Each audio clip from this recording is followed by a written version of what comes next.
So next Tuesday is Guru Purnima. The full moon in July is always celebrated in honor of Guru. And Guru is an ancient tradition from India. From the beginning of time, saints in the role of Guru have helped souls to find God. So we have a long tradition of gurus and a long tradition of great saints in India. So this week I'm going to share with you the stories of a few of those great saints as their life history is recounted in the Bhagavatam. But before we start with that, today I would like to lay some foundation of philosophy with which we can better understand the life history of these saints. So to start with, what is a saint? The terms that we use in Sanskrit and in Hindi, they actually tell us the very definition of a saint. For instance, we use the word Mahatma, and we have another word, Mahapurush. So Mahatma, Maha-Atma, it's two words put together. Atma means soul, and Maha means great. So a Mahatma is a saint, but to understand specifically what that means, you have to know that there's three kinds of Atma. There's Jivatma, there's Mahatma, and there's Paramatma. Jivatma is all of us. So ordinary souls are called Jiv or Jivatma. And Supreme God, He is called Paramatma. Param means supreme. So the supreme soul. That doesn't mean that God is like our soul in terms of His size, because our soul is infinitesimal, infinitely small, and God is infinitely big. But He is called the soul of the souls because He pervades everything, including our soul, and He actually resides within our soul. So this is why it said, Arno Raniyan Mahato Mahiyan Atma Guhayam Nihitos Yajanto.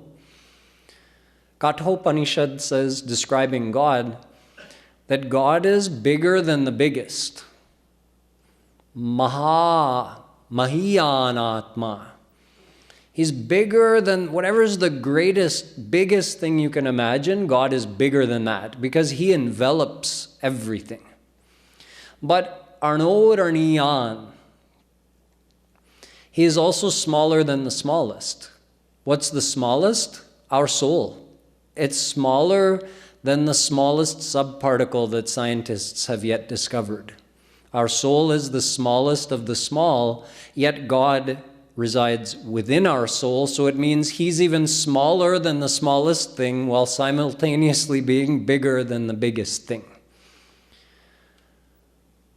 He is, in this way, although God is not bound by anything, but in this way that He resides within our soul, it's like our soul is His body.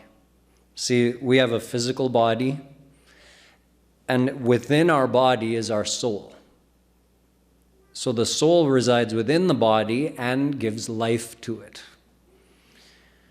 And God resides within our soul, giving life to our soul. So in that way, it's like our soul is God's body. Although God has His divine body with which He appears on the earth planet as well. We have Radha, Krishna, Sita, Ram. We have many forms in which God has appeared on this earth. So He has His own divine body, yet our soul is also called the body of God because God resides within our soul and gives life to it. So He is the soul of our soul because He's giving life to our soul. And He's not only the soul of one soul, He's the soul of all the souls. So He is the supreme soul, or Paramatma. So Paramatma is Supreme God, Jivatma is us. Now, what is a Mahatma? A Mahatma is the Jivatma who attains Paramatma. They become a Mahatma. So Mahatma specifically means that an ordinary soul who attained God now became a saint. So that saint is defined by the word Mahatma. Nowadays, it's used more like a title. So it's used more loosely or more generally, just anyone who is a revered spiritual teacher, whether they're a saint or not, whether they're God-realized or not. You can put the term Mahatma in front of their name as a term of respect. But technically speaking, Mahatma means a soul who has attained God. Mahapurush has a very similar meaning. Purush, in this case, doesn't literally mean a man. Purush means a being, a living being. So we are all Purush. Souls are also referred to as Purush because we're living beings. And we have a Param Purush, the supreme being, because God is also a being. He's alive, sentient, he thinks and does. But he's supreme because he's not limited in any way. And we are limited, so we're just called Purush. We're ordinary living beings, and there are many, many of us, and there's one supreme being, God. So the Purush who attains Param Purush becomes a Mahapurush. So again, what is a saint is defined already by the word Mahapurush.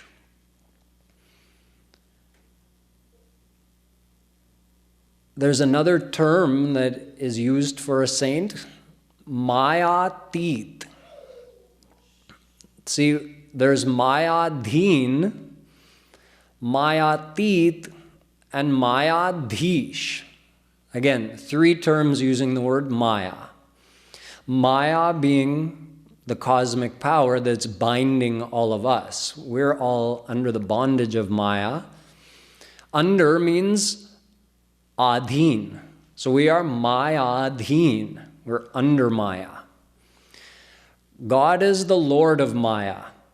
He's the one who activates Maya and causes it to manifest the universe.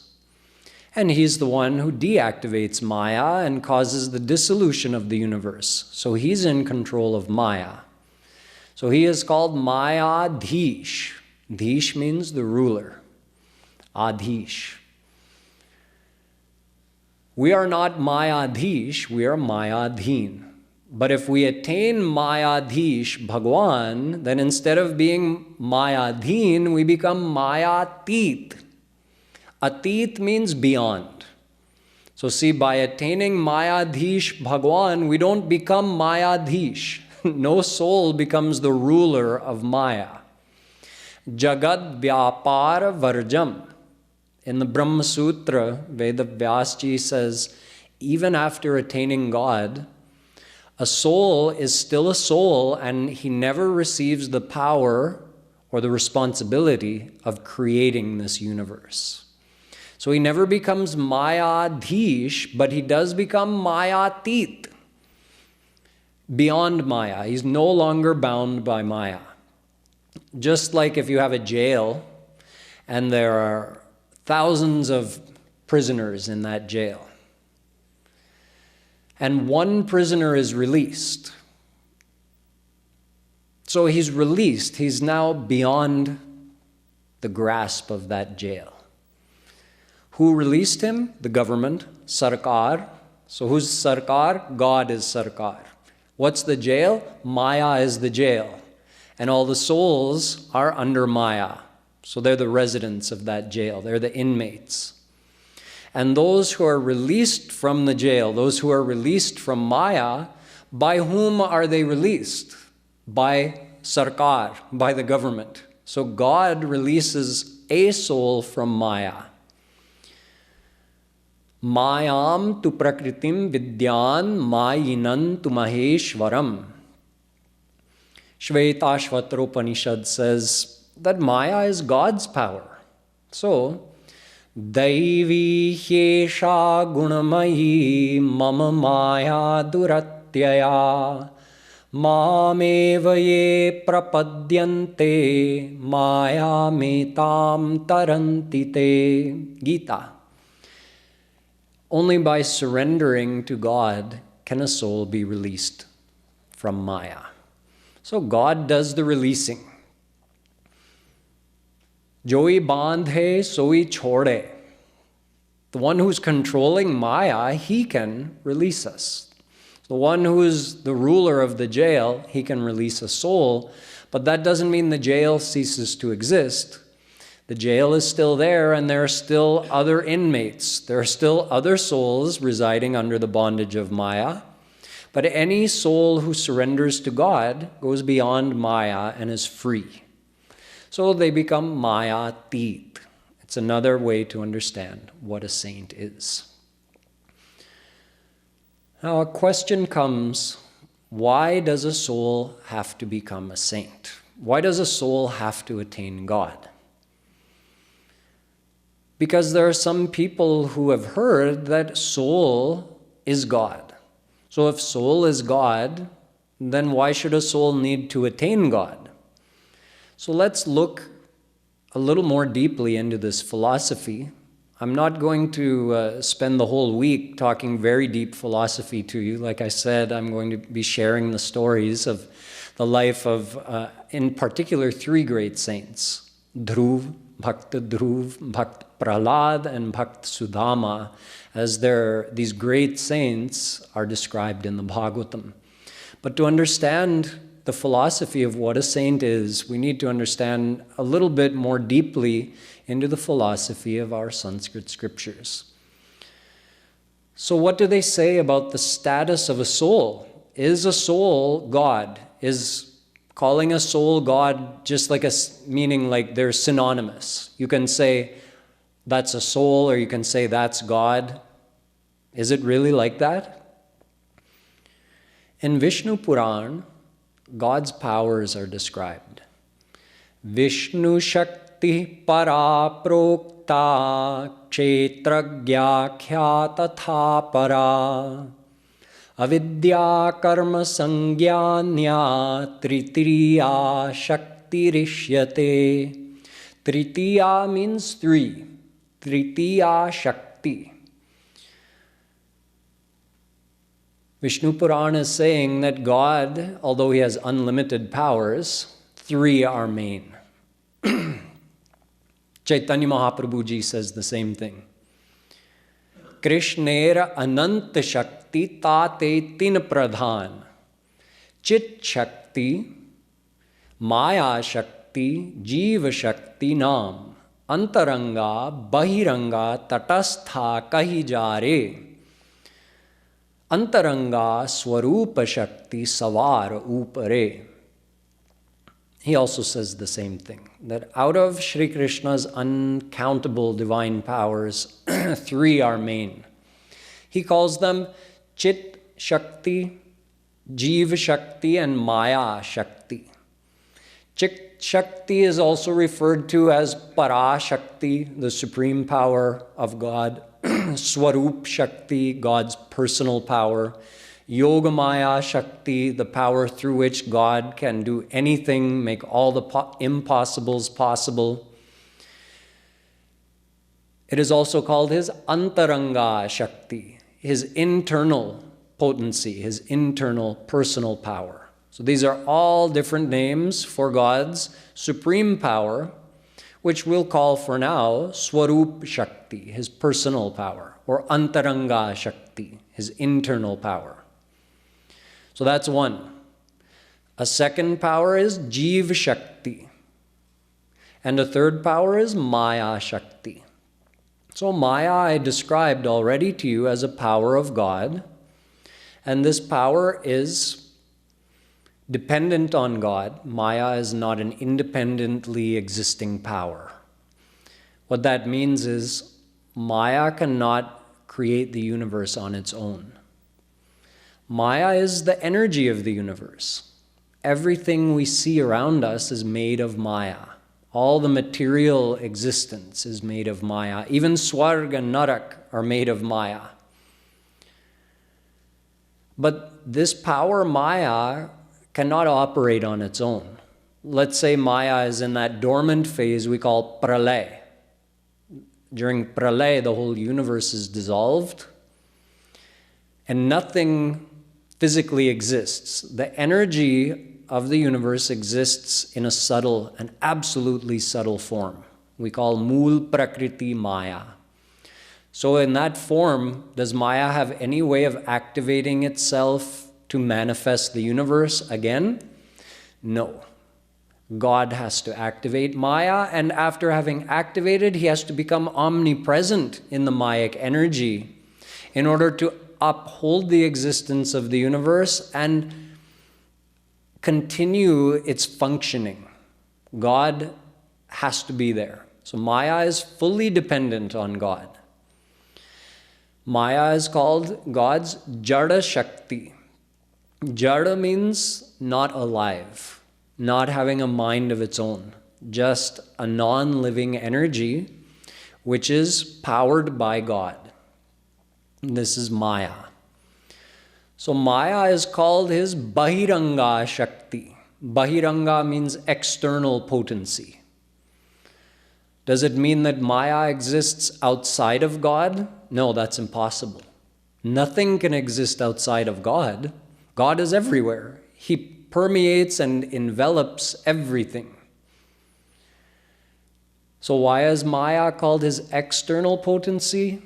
Because two reasons. For one, it doesn't share any of God's divine characteristics.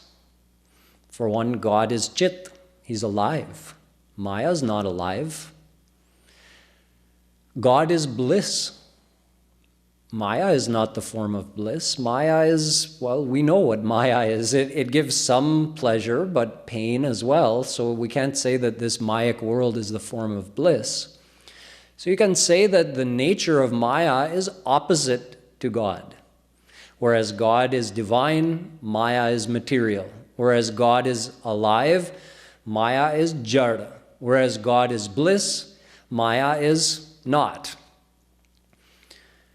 So it is called his external potency. The second reason I'll get to later, why it's called his external potency. And then we have Jiv Shakti, which means all of us, all the souls. Souls are uncountable in number. There's no limit to the number of souls, although there's no new souls being created. So the number of souls in existence is not changing. It's a fixed number. But what is that number? Unlimited. So we can never run out of souls. Even if every moment unlimited souls are becoming God-realized, Purnasya Purnamadaya Purnamevavashishyate. Ishavasya Upanishad says, if you have an unlimited amount of something and you take unlimited out of that, you still have unlimited left over. And you can keep doing that unlimited times and you will still have unlimited left over. It's math. So we can never run out of souls in this world, in case you were worried. I mean, it's funny what we worry about, right? We think about, oh, getting God realized, I would go to the divine world and get perfect happiness forever. But what if all the souls got God realized? What would happen to this world? Why do we worry about that kind of thing? If we could all go to God, why shouldn't we? But that's what our mind does. We're more attached in this world than to God. So that's the first question that comes up. Before we even think, what would it be like to be with God? We think, what will happen to the world? So anyway, the world can never run out of souls, but we can get God realized. So the souls are called his Tatastha Shakti. Tatast means in the middle. In the middle of what? The Bhagavatam says, Swakrita Pureshva Mishva Biradantara Samvarnam. Soul is not God, nor is it Maya. So it's in the middle.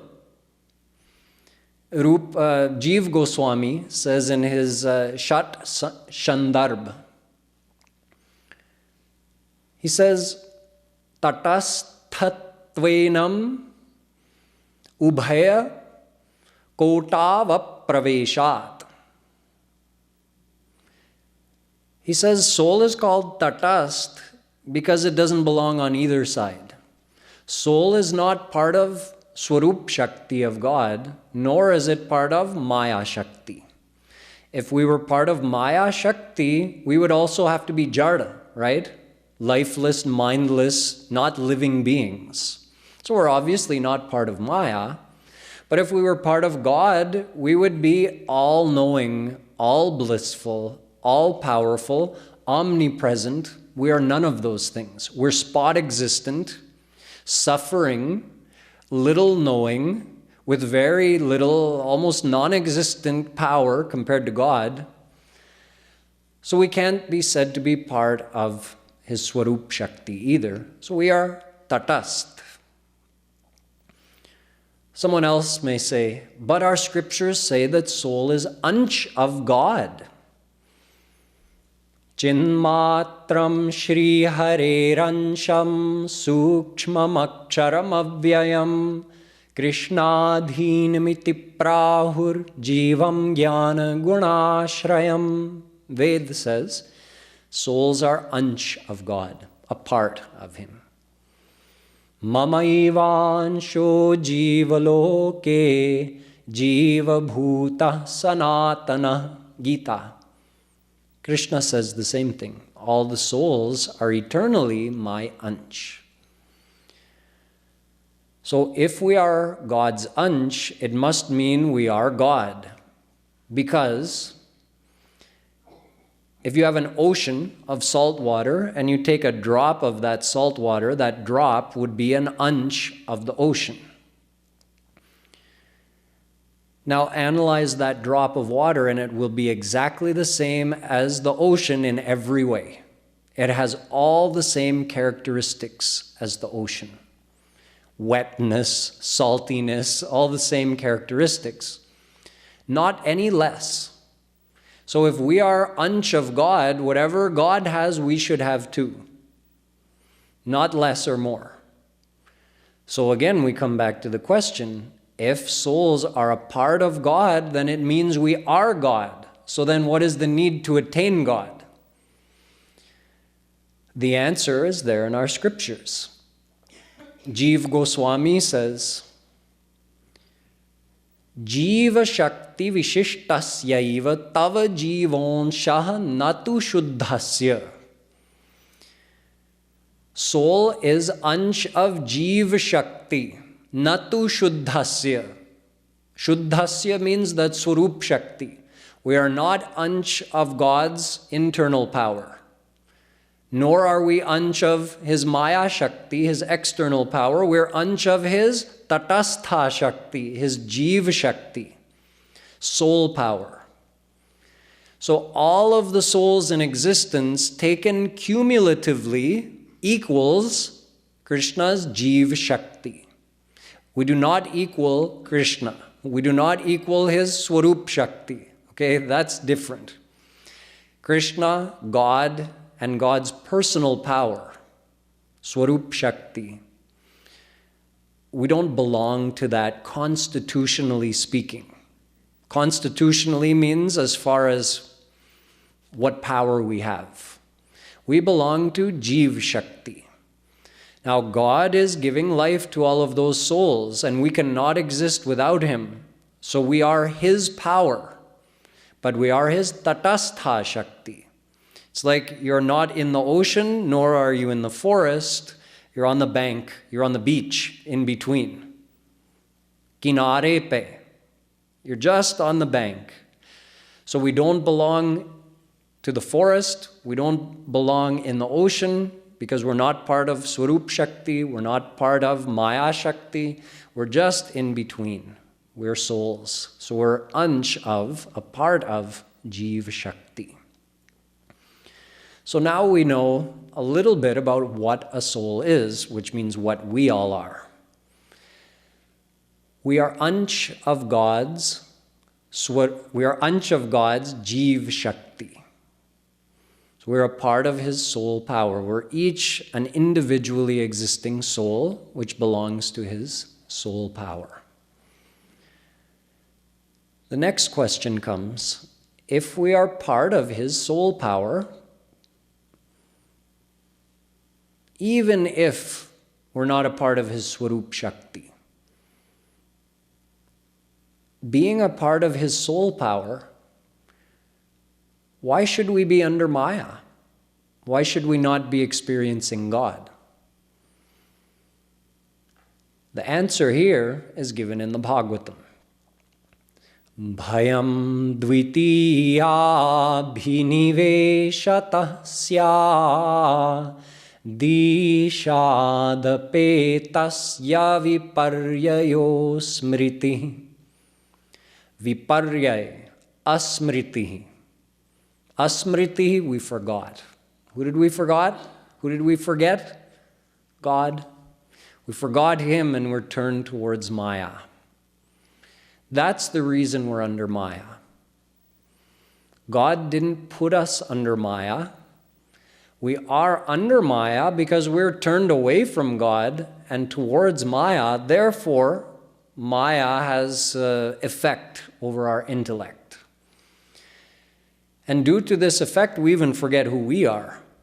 This viparyaya means backwards thinking, a wrong understanding. It means when you think you're the body, when you're actually the divine soul inhabiting the body. So if we think we're the body, then what do we think? We think that we're material beings, that we're only going to exist for a short time. Then we follow Charvak Siddhant. Charvak Siddhant means Yavad jivet sukham jivet rinam kritva ghritam pivet bhasmi bhutasya dehasya punaragamanam kutah. There's nothing after death. You are the body. So when the body dies, you're done. So you better just enjoy as many physical pleasures of this world as you can for as long as you live, because when you die, it's all over. So beg, borrow, and steal. Do what you have to enjoy this world. That's Charvak Siddhant. So even though it sounds crazy when stated in this way, yet we live our life that way much of the time because we live in this consciousness, body consciousness, material consciousness. We forget I am the soul and we think I am the body. That's viparyaya.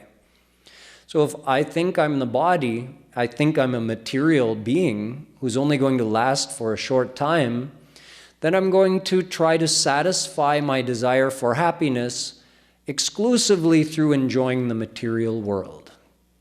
And that would make sense, and it would work if we were material beings. So this is one of the proofs that we are not material beings, is that we have not been able to satisfy our desire for happiness by enjoying material things. And every one of us sitting here has put forth a Herculean effort in this life alone to enjoy this world to the utmost, yet we're not satisfied yet. Why? Because we're not material beings. That's why.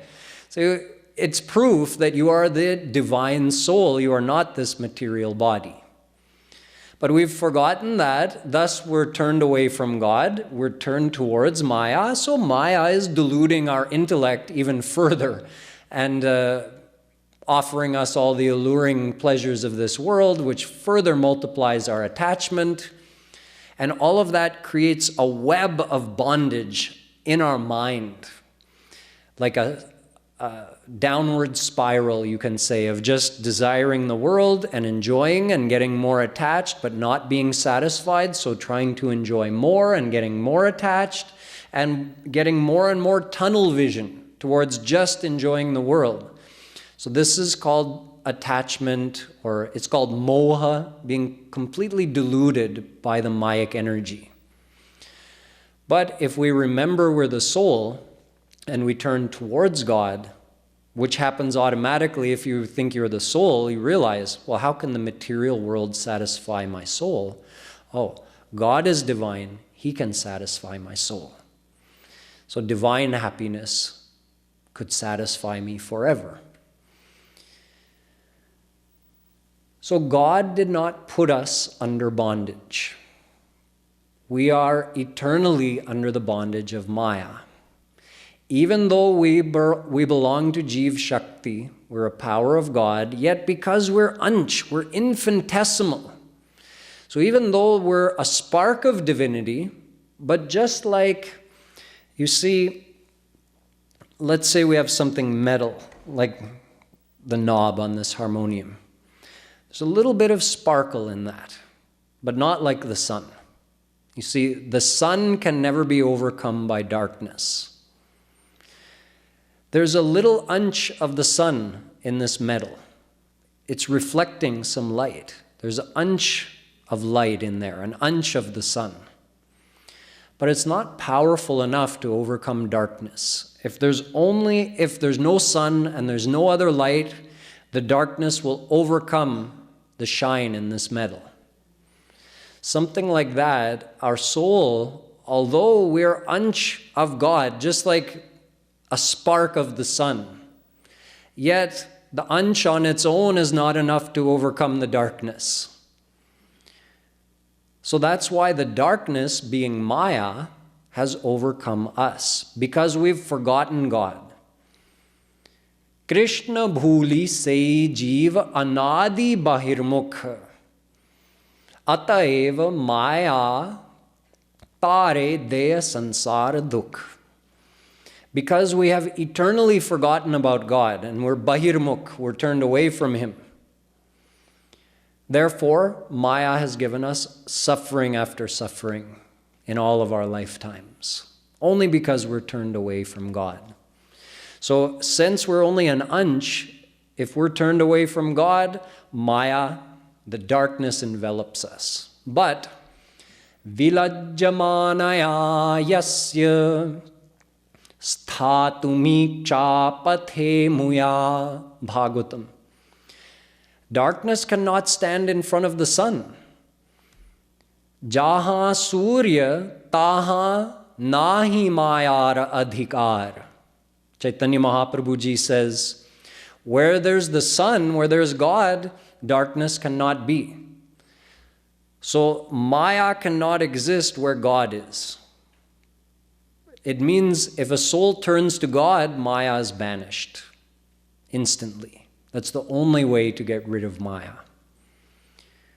This is also the second reason why Maya is called the external power of God, because vilajjamanaya yasya, Maya cannot stand in front of God. If God is there, Maya is gone. If the sun is there, darkness is gone. So that's why Maya is called the external power of God. It's a way of understanding it. So we are eternally turned away from God. We never turned away. It never happened. Because had we ever been turned towards God, how could the darkness have come? Maya can't come and take over if we're turned towards God. So had we ever been with God, we could have never come under the bondage of Maya. So we are eternally Jivatma under Maya. Eternally. We never came under Maya. We're eternally under Maya. But any soul who surrenders to God goes beyond Maya. And surrendering means turning towards God. And you turn towards God through following the path of bhakti. And we're going to learn how to follow the path of bhakti by studying the life of these great saints that I mentioned. One more point I'll clear up tonight before we finish with some kirtan is that people wonder that if God is omnipresent, why are we not experiencing Him? It comes back to that question, well, we cleared up the question that soul is not God, okay? Soul is soul, God is God. So soul has to attain God in order to become perfectly happy. But is soul not already attaining God? Because God is omnipresent. Purukha eve dagvam sarvam yad bhutam yatcha bhavyam. Purush Sukt. God is everywhere. He pervades everything. Ishavasyami dagvam sarvam yad bhutam yatcha bhavyam yad bhut yat kincha jagatyan jagat. Ishavasyopanishad. Vasudevam sarvamiti. Gita. Sarvam khalvidam brahma. Chandogyopanishad. Everything is pervaded by God. There's not an atom or a particle of this universe that is separate from God. Then why are we not experiencing God? Ananda Sindhu Madhya Tava Vasa Binu Jane Katamarasi Piyasa. We're dying of thirst, yet we're swimming in the ocean of nectar-like water. How are we dying of thirst when we're swimming in the ocean of nectar-like water? We're desiring happiness, yet we're swimming in the ocean of bliss because God is everywhere. So why are we not experiencing that bliss? Because our lips are sealed tight. You're swimming in the ocean of bliss, but your lips are sealed tight. It means we're not surrendered to God's. We're not letting that bliss in.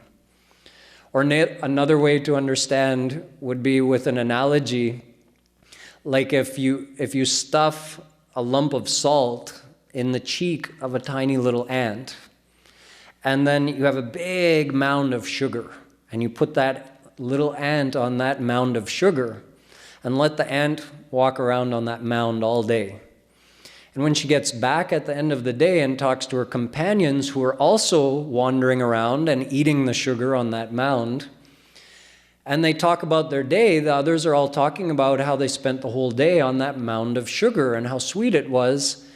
And this one with the lump of salt in her mouth is saying, "What are you all talking about? That was a mountain of salt. Why are you calling a mountain of salt a mountain of sugar?" And everybody else is saying, "Why are you calling a mountain of sugar a mountain of salt?" That's what the saints say to us. What's the matter with you? God is everywhere. Can't you see him? I'm seeing him. I'm experiencing the divine bliss. And we say, what's the matter with you? What are you talking about? God is everywhere. I have eyes. I don't see him. So the little ant is saying, I have taste buds, and all I tasted was salt. You cannot tell me that was a mountain of sugar. But it's because her taste buds were spoiled by the salt she already had in her mouth, so she could only taste the salt, even though she was eating sugar all day. Similarly, God is omnipresent in this world, and we're enjoying the things of the world that constantly give us disappointment and pain. Yet God is in those things. So we're not experiencing God. We've got Maya inside of us. We've let Maya inside of us. And we're not surrendered to God. So even though God is present in everything we enjoy in this world, we've never experienced him because we're not surrendered to him. Our senses, mind, and intellect are made of Maya. So how can we experience divine God? We can't. So even though he's omnipresent, we can't experience him, we haven't experienced him, but we will experience him if through practicing bhakti, we purify our heart, we become surrendered to him, and we receive his grace. And through his grace, we'll receive Swarup Shakti, that divine personal power, which enters our senses, mind, and intellect and makes them divine. Then we experience what the saints experience. Oh, you were right. It's like taking the salt out of your mouth. Now you can taste the sweetness. So eliminate Maya, and then you realize, oh, God was here all along. Meaning eliminate the bondage of Maya on you. The world is still here, but you see God in everything and experience him in everything. That's the status of a saint. So we're going to learn about how three great devotees of God attained that status and how we can apply those lessons in our life. So we'll continue with this topic from tomorrow.